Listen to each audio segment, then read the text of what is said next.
Welcome to Motoind. I'm Johan, Kannad at the wheel, Hi guys. and we are men in Maruti 800. We bring you automotive developments of the week while driving around Mumbai. So, if this is your first time here, consider hitting that subscribe button to keep following us. Over to you, Kannad. Yeah, so today we have a Honda which is Uh-huh. coming back after a short break in India. Uh-huh.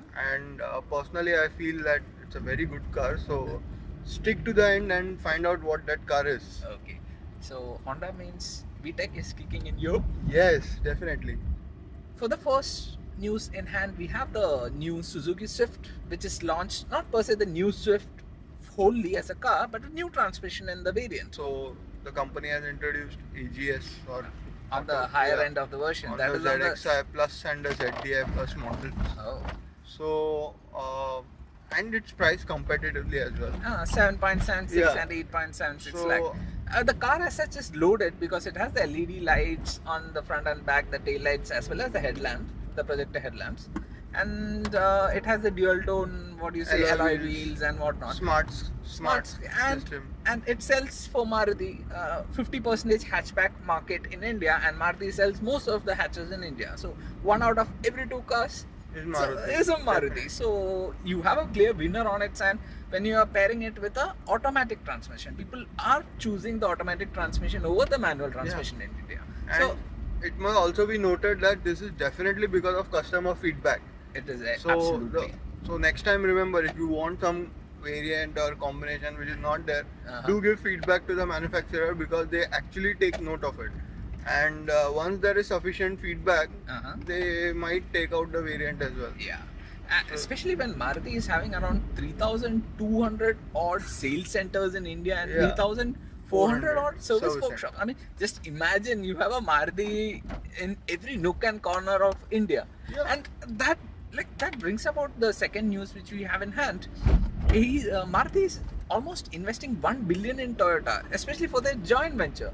Yeah, so there are two things here. First, both are Japanese buddies. Yeah, they And are. secondly, Toyota has identified the correct partner to team up with in India because Absolutely. I think after the spat Maruti Suzuki had with the Volkswagen Yeah. group, Toyota is the biggest bet which they could make. Both are Japanese partners, they respect each other, and Toyota is doing well in the high end market, say with the Innova and the Fortuner. And Suzuki is doing well in the low end side of the market with all the hatches which they have in the lineup. So they have synergies among themselves Right. and can have a combined power to take on the competition, say for Hyundai, Kia, who's coming to India. Correct. And Toyota doesn't want to lose out with them. Even neither does Suzuki. So I think that makes more sense. Yeah, and as per the initial plans, the capacity expansion will take place at the Toyota's Bidadi plant. Okay, That's okay. just outskirts of Bangalore. Uh-huh. And currently it has an annual capacity of 1.5 lakh unit. Okay. There are actually two things. So once this Baleno is started assembling over there, Uh-huh. Toyota might make minor changes to the front end lights and some That's basics, expected. yeah. It'll have that family Toyota look with maybe a different headlight and tail lamps and even the front and back bumpers, and a little bit on the interior side also. And I'm guessing this is just the beginning of the partnership because eventually, as we know, Yeah. Suzuki, you might consider that what is Suzuki gaining out of this. But remember that Toyota has the hybrid and electric technology, Yeah. which sooner or later Maruti is going to depend on. Depend to on, yeah.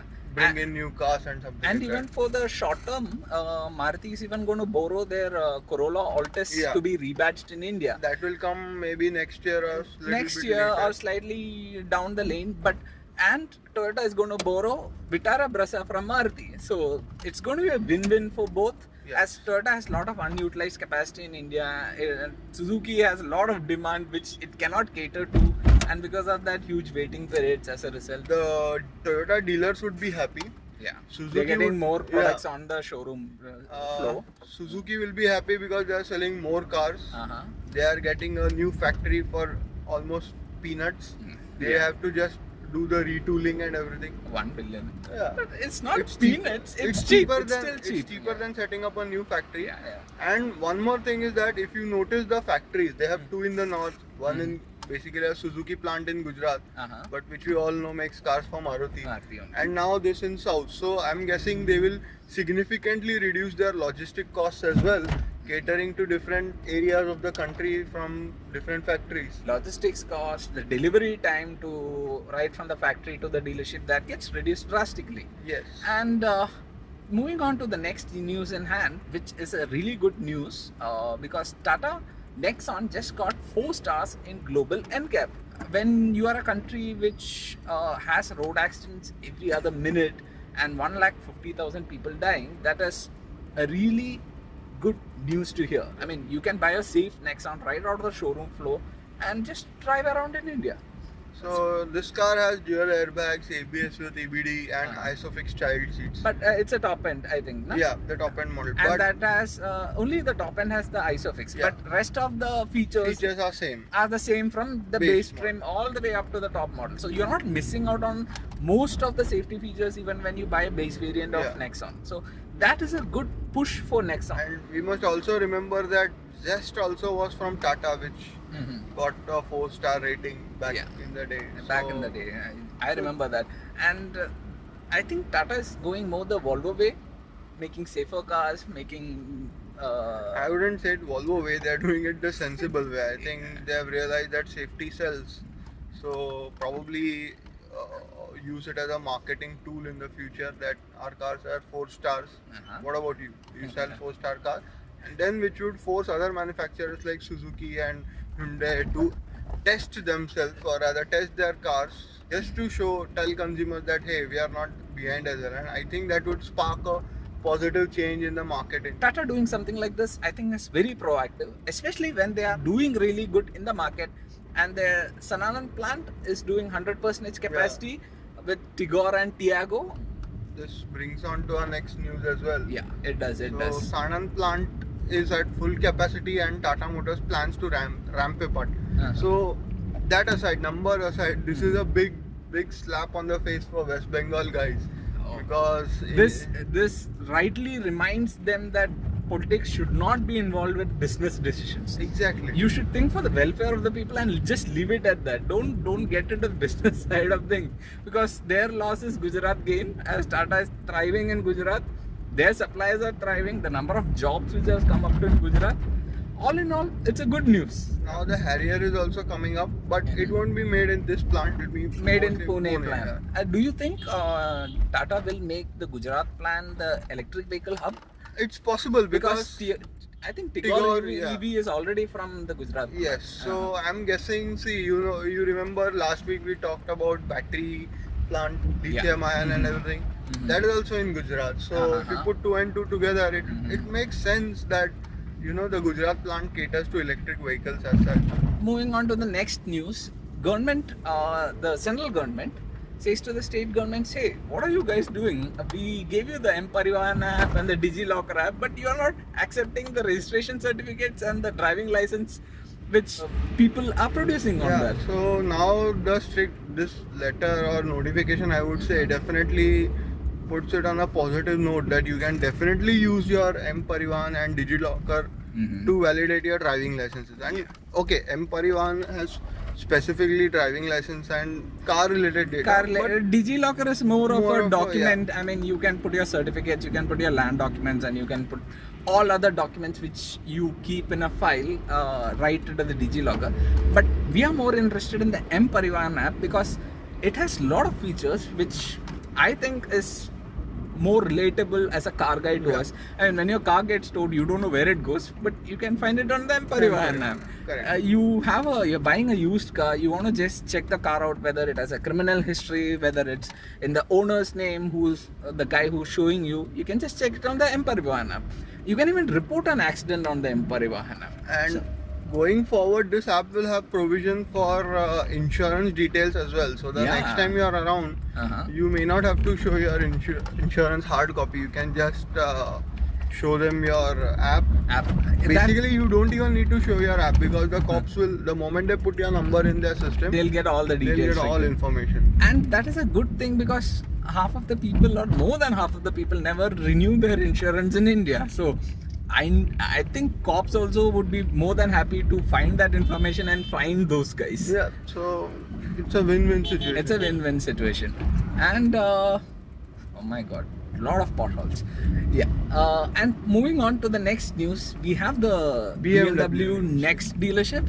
Yeah, so That is the next news with the next dealership. It's big fun. Yeah. So the Krishna Motors in Chandigarh has opened up basically all-in-one dealership for BMW Mini and BMW Motoind. Okay. So what this means is that one guy will have all the BMW lifestyle products, as they say, and the joy of ride and the joy of driving right under one roof, which I think the integrated approach, even though new to India, it's a really brilliant approach from BMW, because the same kind of customer buys the BMW Motorrad bike, the Mini Cooper S so basically hatchback, the dad buys the BMW, mom gets the Mini, and son gets the bike. And moving on to the next motorsport news, even though we are in middle of a summer break, Force India, which was in administration, is now saved. Yeah. Daddy has bought the car company for the son to drive the Formula 1. Lawrence Stroll has paid up some money, Yeah. and we are not yet clear what are the valuations and everything. Yeah. But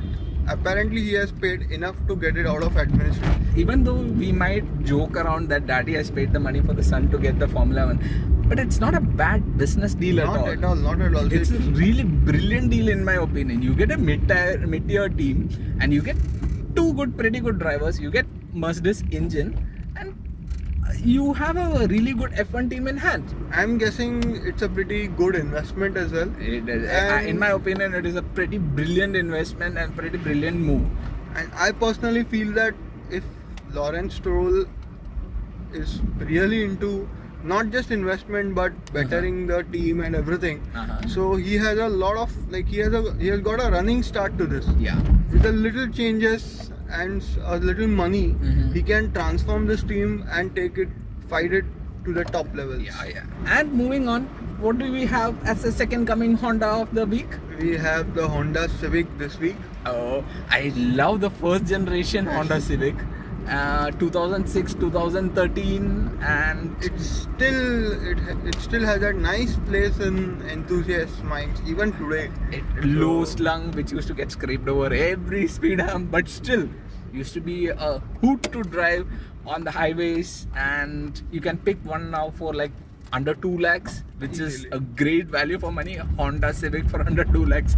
But we are here to talk about the new Honda Civic which is coming to India. Yeah, so this one is visually, if you say, it looks quite a bit funky, I would say, from the outside. I like the design. I would describe it as aggressive.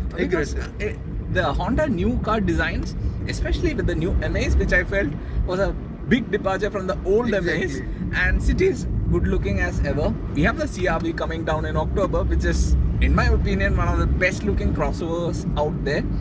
Then we come about to Civic, which makes a lot of sense because you have that in your portfolio. You can bring it to India, a premium sedan, which builds the brand, which builds the lineup, which attracts more eyeballs into the showroom, as well as give you an aggressive design, but more mature interiors. Yeah, so this car will sit somewhere between the City and Accord. Basically, what has happened with GST and CBU Accord, the price is too high for the Accord to sell. The Civic will have a 1.8 liter turbo engine. It will have a diesel engine 1.6 ID-Tech. It will have choice of automatic and manual transmission. It'll be an interesting combination if Honda can bring the Honda Civic to India and the Type R, like how Octavia is Octavia and VRS. Not actually VRS, RS. But you think Honda can bring it to India? Because at 20 lakhs, I think it's a terrific value for money proposition. See, I have cousins in the US and friends who swear by the Civic. Basically, it's like an entry-level immigrant car there. But we must not forget that the reason that car is so popular is because it's fun to drive, it's reliable, and it's cheap. So, if they get some sort of assembly, even CKD or some sort down here, I would say it's a pretty good situation for Honda. Civic will be the premium product which will take the Honda brand more premium forward. Yeah. With that thought, let's wrap up the show for the day. So if it's your first time here, just keep liking and subscribing us. Both of those helps us more than you think. And put down in the comments what you think about the new Civic in India. Will the second coming be strong, and will Honda make it a more premium car than before? With that thought, Connect for you to wrap up. Yep. So till the next time round, keep your hands on the wheel, eyes on the road, and drive safe. Ciao. Oh man, the Civic is nice. I like it. Yeah, it's a nice car. I would buy it.